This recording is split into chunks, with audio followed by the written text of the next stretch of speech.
दोस्तों, क्या आपने कभी सुना है एक ऐसे डिजिटल स्टार्टअप के बारे में जिसने इंडिया की इकोनॉमी का चेहरा चेंज कर दिया? यह कहानी है पेटीएम की, एक ऐसा नाम जो आज डिजिटल पेमेंट्स की पहचान बन चुका है। सन 2010 में विजय शेखर शर्मा ने पेटीएम की शुरुआत की। उस वक्त इंडिया में स्मार्टफोन्स भी पॉपुलर नहीं थे। पेटीएम का मतलब था पे थ्रू मोबाइल, एक आसान तरीका जिससे लोग मोबाइल से रिचार्ज करते थे। 2014 तक पेटीएम को 1 करोड़ से ज्यादा यूजर्स मिल चुके थे और यही डेटा इसे इंडस्ट्री का भरोसेमंद नाम बनाता है। विजय शर्मा ने ये समझ लिया था कि फ्यूचर कैशलेस होने वाला है, बस पीपल को आसान तरीका चाहिए था। लेकिन हर बड़ी सक्सेस के पीछे स्ट्रगल होती है और पेटीएम की जर्नी भी बहुत अप्स एंड डाउन्स से गुजरी। 2016 में आए डिमोनेटाइजेशन ने इंडिया को नकद की कमी में डाल दिया और यहीं पेटीएम ने अपना असली इम्पैक्ट दिखाया। लोगों के पास कैश नहीं था, लेकिन पेटीएम के तेज से हर पेमेंट आसान हुआ।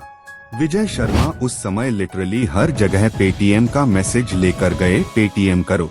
और जानते हो, डिमोनेटाइजेशन के 3 महीनों में पेटीएम ने 700% ट्रांजैक्शन ग्रोथ रिकॉर्ड किया। ये वो पल था जब पेटीएम एक रिचार्ज साइट से निकलकर एक फाइनेंशियल रेवोल्यूशन बन गया। पेटीएम ने मर्चेंट्स, स्टूडेंट्स, हॉकर्स, हर इंसान तक डिजिटल पेमेंट्स पहुंचा दिया। सून बाद में पेटीएम ने पेटीएम मॉल और पेटीएम पेमेंट्स बैंक लॉन्च किया, डाइवर्सिफाई करने के लिए। लेकिन चैलेंजेस यही बंद नहीं हुए। यूपीआई के आने के बाद कंपटीशन और भी तीखा हो गया। गूगल पे, फोन पे और अमेज़न पे हर ऐप मार्केट में अपना हिस्सा लेना चाहते थे। शुरुआत में पेटीएम ने कैशबैक और डिस्काउंट्स से यूजर्स को अट्रैक्ट करने की कोशिश की। विजय शर्मा ने इन्वेस्टर्स को कन्विंस किया कि इंडिया का डिजिटल बूम अभी बस शुरू हुआ है। अलीबाबा और सॉफ्टबैंक जैसे ग्लोबल जायंट्स ने पेटीएम में अरबों का निवेश किया और फंडिंग की बारिश होने लगी। लेकिन सीन 20 आता है, एक शॉकिंग ट्विस्ट। 2021 में जब पेटीएम का आईपीओ आया तो वो इंडिया का सबसे बड़ा आईपीओ था। हाँ दोस्तों, करीब 18,300 करोड़ रुपए का आईपीओ, लेकिन इसकी शुरुआत उतनी चमकदार नहीं रही। मार्केट एक्सपर्ट्स ने कहा वैल्यूएशन बहुत हाई था और इन्वेस्टर्स थोड़े डरे रहे। लेकिन विजय शर्मा का विजन अभी भी मजबूत था। वो जानते थे ये सिर्फ शुरुआत है।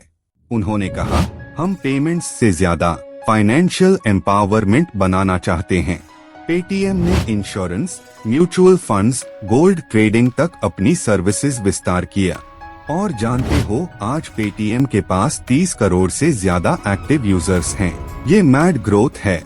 विजय की कहानी यूमी सिखाती है, बड़े आइडियाज छोटे शहरों से भी निकल सकते हैं। उन्होंने एक बार कहा था, don't limit your dreams by your zip code. आज पेटीएम सिर्फ ऐप नहीं, एक मूवमेंट बन चुका है जो लोगों को कैशलेस फ्यूचर की ओर ले जा रहा है। कई लोग पेटीएम की कोशिशों पर सवाल उठाते हैं, लेकिन इसकी इनोवेशन इंस्पिरेशन बनी हुई है। कंपनी ने बंडल ऑफ सर्विसेज और आत्मनिर्भर फिनटेक इकोसिस्टम क्रिएट किया। पेटीएम के QR कोड्स ने छोटे दुकानदारों को डिजिटल रेवोल्यूशन का हिस्सा बना दिया। विजय शर्मा कहते हैं, हमारा मिशन है इंडिया को डिजिटली एम्पावर करना। पेटीएम ने लोगों को दिखाया कि टेक्नोलॉजी सिर्फ सिटीज के लिए नहीं, हर गांव के लिए है। लोगों के अंदर ट्रस्ट बिल्ड करना आसान नहीं था, बट पेटीएम ने वो कर दिखाया। आज पेटीएम का नाम लॉयल्टी, कन्वीनियंस और सिक्योरिटी का प्रतीक है। स्टार्टअप इकोसिस्टम के लिए ये एक मास्टर क्लास बन चुका है रिस्क और विजन का।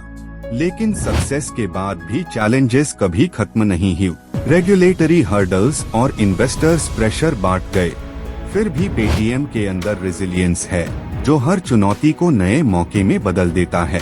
विजय शर्मा ने एक बार कहा था, फॉल फास्ट, लर्न फास्टर और ग्रो फियरलेस। पेटीएम की कहानी प्रूफ है कि आइडिया कितना भी छोटा क्यों न हो, अगर विजन बड़ा हो तो दुनिया झुक जाती है। तो दोस्तों, जब अगली बार आप किसी QR कोड से पेमेंट करें, याद रखिए यही है उस सपना देखने वाले लड़के की कहानी। विजय शेखर शर्मा देवरी के छोटे टाउन से दुनिया के डिजिटल इकोसिस्टम के राजा बन गए। और ये कहानी ह्यूमी ये भी सिखाती है कि असली जीत वो होती है जो लोगों की जिंदगी बदल दे। तो पेटीएम का राइज सिर्फ बिजनेस स्टोरी नहीं, एक कल्चरल रेवोल्यूशन है। डिजिटल इंडिया का सपना जब साकार हुआ तब पेटीएम उसका इंजन बना। विजय शर्मा ने साबित कर दिया कि आइडियाज की कोई लैंग्वेज नहीं होती, बस जुनून होना चाहिए। और यही पेटीएम की असली ताकत है, इनोवेशन, फेथ और एंडलेस क्यूरियोसिटी।